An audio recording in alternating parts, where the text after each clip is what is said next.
सोलापुरातील मदिना चौकात राहणाऱ्या 12 वर्षीय मुलाने आपल्या कौशल्याचा वापर करून एका स्पर्धेत मिळालेली सायकल व इतर जुने साहित्य वापरून अब्दुल्ला इम्रान मंगलगिरीने 9,000 रुपयात सायकल बनवून सर्वांना चकित केले आहे।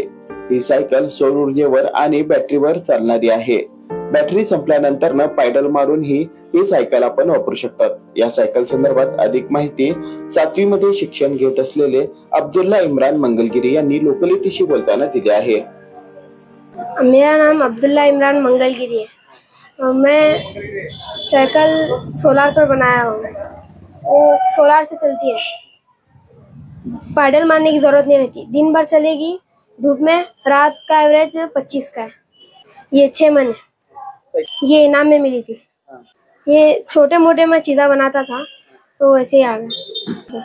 सोलार पर बैटरी पर दोनों पर चलती। स्पीड 20 से 40 तक जाती है और रात को चलाए तो 25 किलोमीटर चलती है और दिन भर चलाए तो जितना दिन भर धूप रहेगी उतना चलेगी।